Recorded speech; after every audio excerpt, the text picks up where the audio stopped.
My name is Steve Knight. I served in the United States Navy between the years of 1971 and 1978. Places of operation served were too many to really name, but basically from Arctic Circle to Antarctic Circle and everything in the West Pacific, Indian Ocean, Sea of Lacasse, and anywhere else they wanted to send me. And my rank and position was a radioman second class when I got out, went in as a seaman recruit.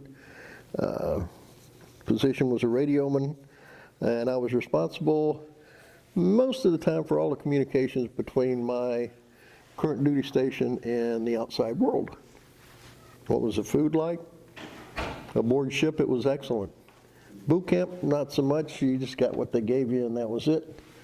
In 8 years I was in, I lived at 7 different duty stations, permanent duty station changes, as well as temporary assignments to several ships that were making Westpac cruises at the time.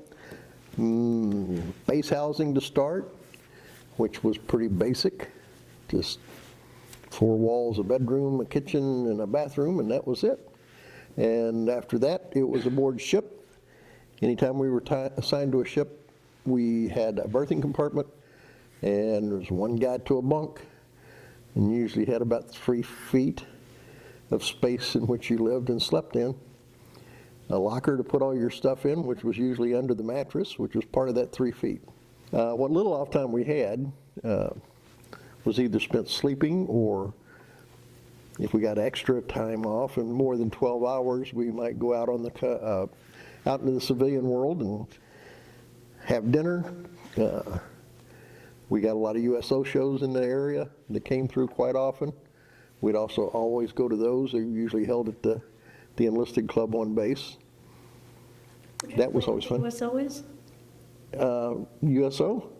Oh, United Service Organization for U.S. troops. It's a civilian-run organization that supports the troops and provides entertainment. They have all kinds of different shows, bands, you name it. Oh, this is a good one. What I was hoping to get out of it was not to go to war with anybody. And unfortunately, it was during the Vietnam conflict. And the reason I joined was I got drafted. The federal government, in its infinite wisdom, was drawing birth dates. They take everybody's birthday, 365 days out of the year, throw them in a big bucket, and if they needed somebody in the military, they would grab a birth date out of the bucket and say, okay, you're going. If your birth date's on February the 20th, you're going. If your birth date's on February 22nd, you're going. If your birth date was on December whatever, you're going. Every number they drew had to go into the Army, supposedly. Right. The only way around it was to enlist in another branch of the military. That's how they filled their manpower requirements in the individual organizations.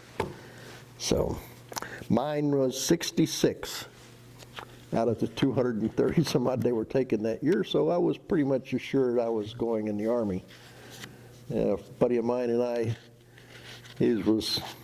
think his was 33. It was like, okay, we're going. What are we going to do? And we decided to join the Navy together. He wanted to join the Air Force, and I told him I couldn't flap my arms and fly, but I could tread water a long time, and he agreed. That was the best thing to do, I guess. So we went down and joined, and on a deferred enlistment. We got 90 days deferred enlistment. So I went in and reported in January of 71. Oh man, the people I served with, a bunch of really good people. They all been through boot camp and same as I, and some of them had been in longer than I had already and were much more knowledgeable of what was going on.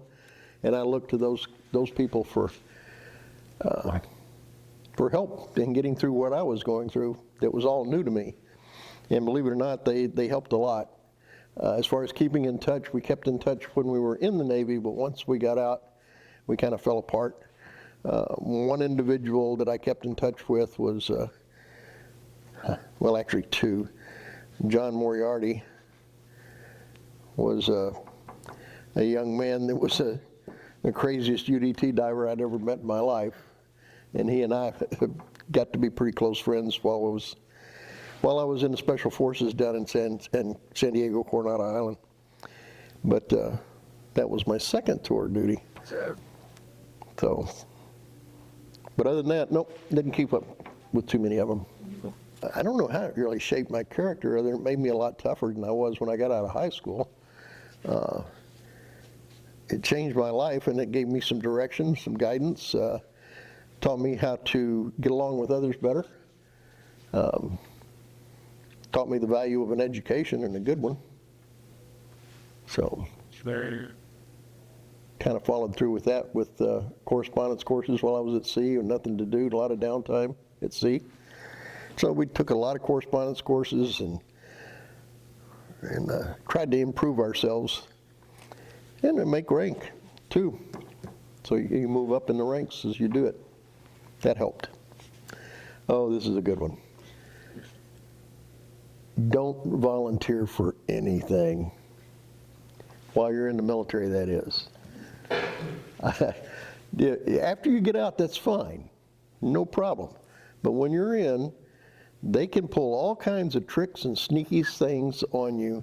They make it sound like you're going to go on this big long cruise for 2 weeks, and you're going to get all of this good stuff, and what you get instead is a lot of hard work, and that's about it.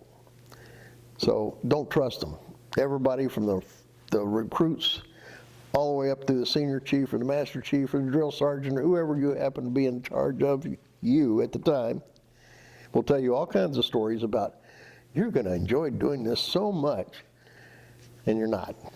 It's just going to be more work. So if you volunteer, wait until you get out of the military to do it. And then by all means, go for it big time like I did.